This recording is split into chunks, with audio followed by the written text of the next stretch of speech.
اسی علم کے حوالے سے اس شخص سے متعلق یہ 4 باتیں جو ہیں لکھ دی جاتی ہیں۔ اب اس کو سمجھنا چاہیے، اصل میں جو بات مسئلہ تقدیر کے سمجھنے میں، جو یوں سمجھیے کہ ایک بہت آسان فارمولہ ہے اگر سمجھنا چاہے انسان، اور یہ میں عرض کر چکا ہوں کہ سمجھنا چاہیں گے تو سمجھ جائیں گے، تفصیل میں جائیں گے تو الجھ جائیں گے، اور مناظرہ اور مباحثہ کریں گے تو گمراہ ہو جائیں گے۔ چنانچہ اسی پر میں حدیث آپ کو سنا چکا ہوں کہ ایک مرتبہ حضرت ابو ہریرہ فرماتے ہیں کہ حضور صلی اللہ علیہ وسلم برآمد ہوئے اپنے حجرے سے، اور ہم مسجد کے گوشے میں بیٹھے ہوئے تقدیر کے بارے میں بحث کر رہے تھے، تو آپ شدید ناراض ہوئے، اور اس قدر آپ کا چہرہ مبارک غصے کی وجہ سے سرخ ہو گیا کہ ایسے محسوس ہوا جیسا آپ کے گالوں میں انار کا رس جو ہے وہ ڈال دیا گیا ہے، وہ اس کے اوپر بہا دیا گیا، وہ سرخ قندھاری انار، اس کا تصور کیجئے، وہ عام تو انار نہیں جس کے اندر وہ رنگ نہیں ہوتا۔ پھر آپ نے فرمایا غصے سے، کیا تمہیں اس بات کا حکم دیا گیا؟ کیا مجھے تمہاری طرف اسی کام کے لیے بھیجا گیا کہ اس مسئلے میں تم بحث کرو؟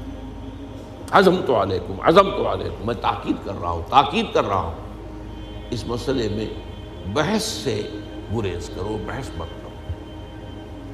تو یہ مسئلہ اگرچہ اس اعتبار سے بڑا مشکل ہے، اگرچہ سمجھنا چاہیں تو سمجھ سکتے ہیں، لیکن میں ایک اور حدیث بھی آپ کو سنا دوں کہ اس پر ایمان کس قدر لازم ہے۔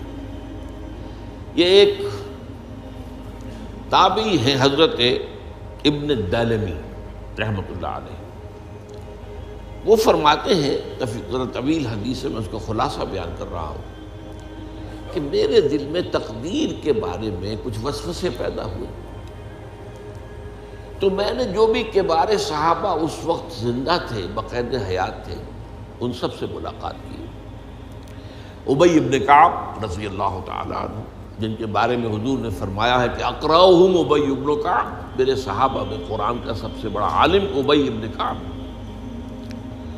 ان کے علاوہ عبداللہ ابن مسعود کے پاس بھی میں گیا رضی اللہ تعالیٰ عنہ، جن کی حدیث ہم پڑھ رہے ہیں۔ حذیفہ بن یمان کے پاس میں گیا رضی اللہ تعالیٰ عنہ۔ ان سب نے ایک بات یہ کہی کہ دیکھو، ایک بات تو یہ جان لو کہ اللہ تعالیٰ کی قدرت سب شے پر حاوی ہے۔ اللہ تعالیٰ اگر لو ان اللہ عذب اہل سماواتہ و اہل ارضہ عذبہم وہو غیر ظالم لہم، اللہ اگر تمام آسمان والوں کو اور تمام زمین والوں کو عذاب دے تو اسے عذاب دینے کا حق حاصل ہے، وہ عذاب دے سکتا ہے بغیر اس کے کہ ہم کہیں کہ وہ ظالم ہے۔ تمام زمین والے اور تمام آسمان والوں میں تو نیکوکار بھی آ گئے۔ یہ اصل میں ایک بڑا اہم مسئلہ ہے کہ جو ہمارے اور معتزلہ کے درمیان مختلف فی ہے۔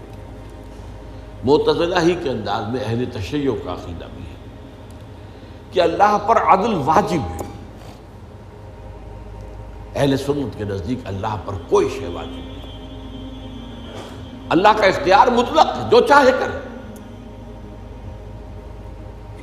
چنانچہ وہ ظالم کو معاف کر سکتا ہے جب چاہے، اور وہ کسی اچھے آدمی کو عذاب دے سکتا ہے جب چاہے۔ یغفر لمن یشاء ویعذب من یشاء واللہ علی کل شیء قدیر۔ یہ سورہ بقرہ کی آخری آیت میں ہے کہ آیات میں سے ہے، لاسٹ بٹ 3 آیت میں۔ تو اس اعتبار سے اللہ کا ایک تو اختیار مطلق ہے۔ پھر میں زید ابن ثابت کے پاس گیا تو انہوں نے یہی بات مرفوعاً بیان کی کہ میں نے خود حضور سے سنی ہے یہ بات۔ باقی 3 صحابہ کے بارے میں تو وہ کہتے ہیں کہ انہوں نے گویا کہ اپنی رائے کا اظہار کیا، اور اگر اللہ تعالیٰ چاہے لو رحمہم، تمام آسمان والوں اور تمام زمین والوں کو بخش دے اور رحم کرے، لکانت رحمتہ خیرا لہم من اعمالہم، تو اس کی رحمت جو ہے وہ یقیناً لوگوں کے اعمال سے بہت بالا ہے، بلند و برتر ہے، تو جو چاہے کرے۔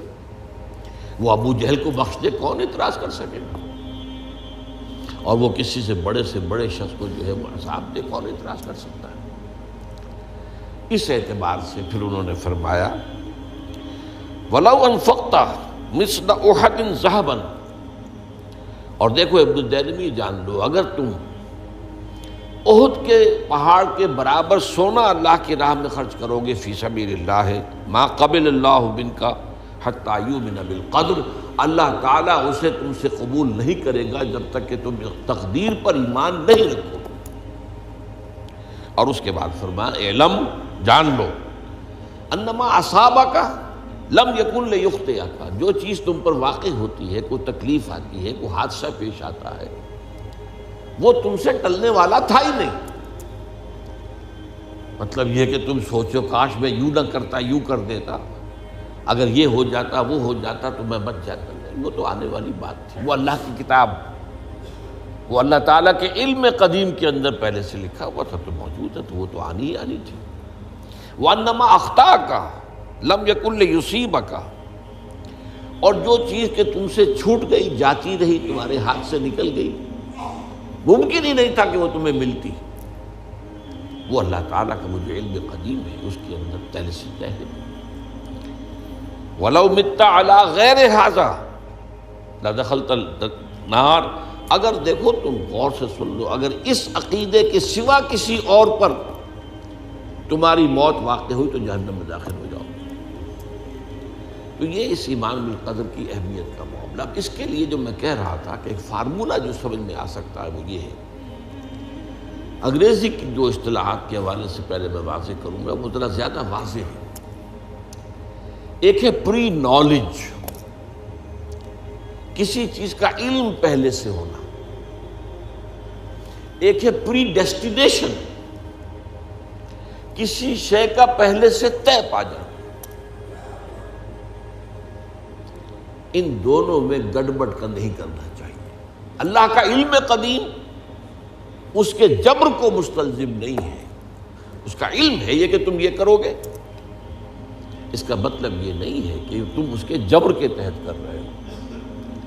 اس کی ایک سادہ سی مثال میں دیا کرتا ہوں، پھر میں کروں گا، سمجھنا چاہیں تو یہ فارمولہ بہت کافی ہو جائے۔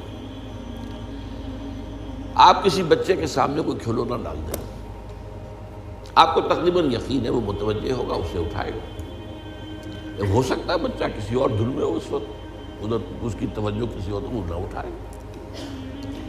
اگر وہ اٹھا لیتا ہے تو آپ کے مجبور کرنے سے تو اس نے نہیں اٹھایا، اس نے تو اٹھایا ہے اپنے انسٹنکٹ کے تحت کہہ لیں، اپنے ارادے کے تحت کہہ لیں، آپ مجبور تو یہ آپ نے کی۔ لیکن اللہ تعالیٰ کا جو اندازہ ہوتا ہے، وہ اندازہ قدر کے معنی اندازہ بھی ہے، میں بیان کر چکا ہوں آپ کو۔ اس کا جو علم قدیم ہے وہ غلط ثابت نہیں ہو سکتا، ظاہر بات ہے کہ پھر تو اعلیٰ کل شیء علیم وہ ہے ہی نہیں۔ اس کا علم قدیم جو ہے اس میں کوئی خطا نہیں ہو سکتی۔ یہ ہے در حقیقت پری نالج اور پری ڈیسٹینیشن، دونوں کے اندر فرق۔